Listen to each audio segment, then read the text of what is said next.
आपका जोश बता रहा है। कृपया बैठ जाइए। भारत माता की, भारत माता की, नरेंद्र मोदी जिंदाबाद, प्रधानमंत्री मोदी जिंदाबाद। अब मैं निवेदन करूंगा भारतीय जनता पार्टी के राष्ट्रीय अध्यक्ष श्री जेपी नड्डा जी से कि वो आए और हम सबके नेता पार्टी को हर विजय की ओर बढ़ाने वाले, हर विजय के मूल आधार प्रधानमंत्री श्री नरेंद्र मोदी जी का स्वागत करें। आदरणीय Shri JP Nadda ji.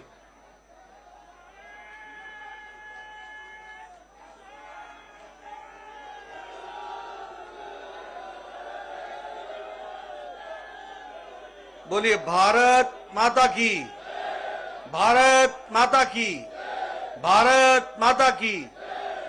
Bharatiya Janata party, Bharatiya Janata party, Bharatiya Janata party.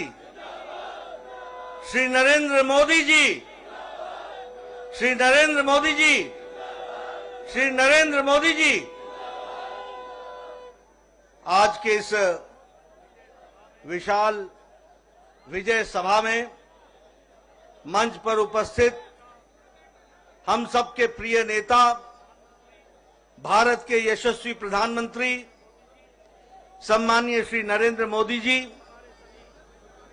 मंचस्थ हमारे सभी वरिष्ठ नेता और यहां इतनी बड़ी संख्या में एकत्र आए, जोश से भरे हुए, ओतप्रोत होते हुए विजय के इस सभा में अपना योगदान करने के लिए दूर दूर से आए, आप सबकी ओर से और मैं अपनी ओर से और भारतीय जनता पार्टी के करोड़ों कार्यकर्ताओं की ओर से हम अपने यशस्वी प्रधानमंत्री श्री नरेंद्र मोदी जी का हार्दिक अभिनंदन करते हैं, स्वागत करते हैं।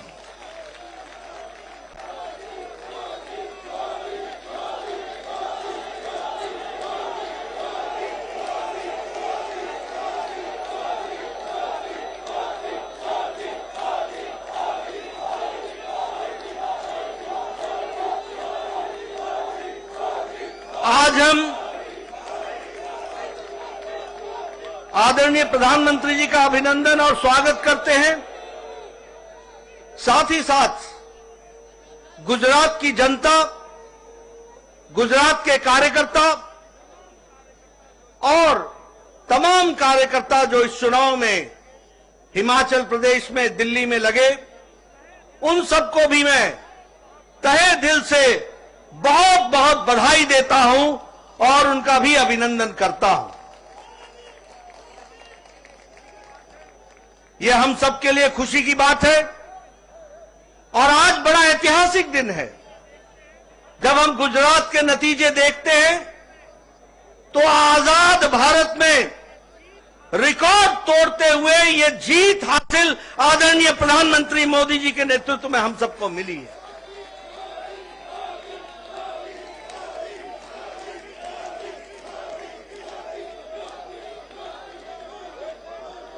इस प्रचंड जीत ने, इस प्रचंड ऐतिहासिक जीत ने इस बात को स्पष्ट कर दिया है जिसकी नींव आदरणीय प्रधानमंत्री जी ने भारत की राजनीति में रखा है, और वह है विकासवाद, विकास की कहानी। सबका साथ, सबका विकास, सबका विश्वास और सबका प्रयास, इस मूल मंत्र को लेकर जिस अथक प्रयास के साथ आदरणीय प्रधानमंत्री जी ने गुजरात की जनता, देश की जनता की सेवा की है, वह हमको प्रचंड जीत में दिखती हुई दिखाई देती है। हम जानते हैं कि विकास के साथ साथ कल्याणकारी नीति गांव, गरीब, वंचित, पीड़ित, शोषित, दलित समाज के अंतिम पायदान पर 156 सीटों पर हम विजय हासिल कर पाए। जहां तक कांग्रेस का सवाल है, पिछले चुनाव में 41.4 से घट करके 27.3% पर कांग्रेस आकर के खड़ी हो गई।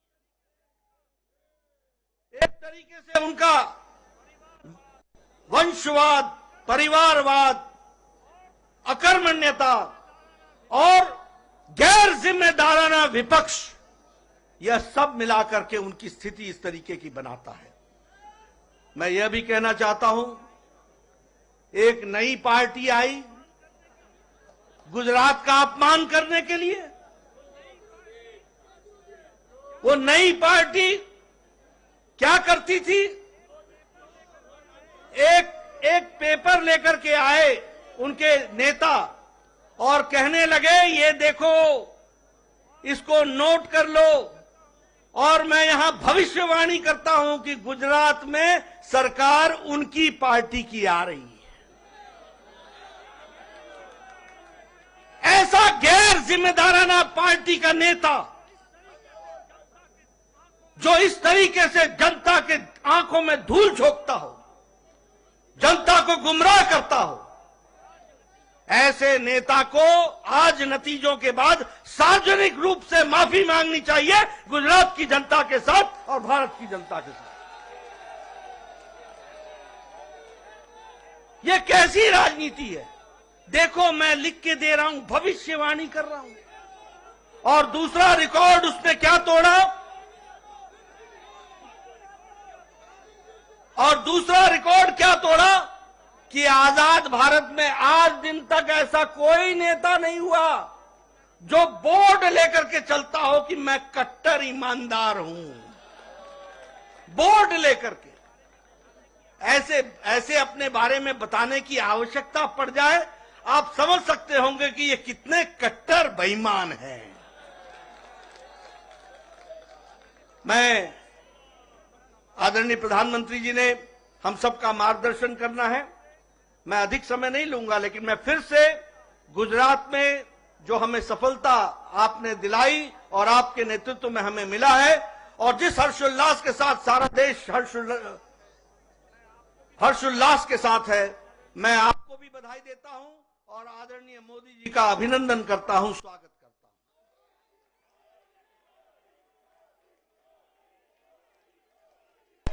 मित्रों,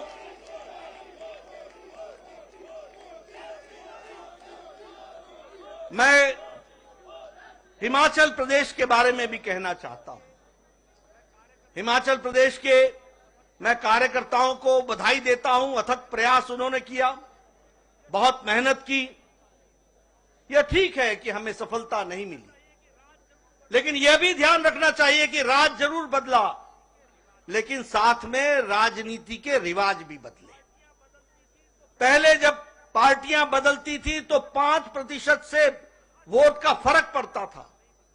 आज ठीक है कि हमारी सरकार नहीं बन पाई, लेकिन हमारे को 0.9% यानी 0.90 यानी 1% से कम वोट से हमारा फर्क रहा है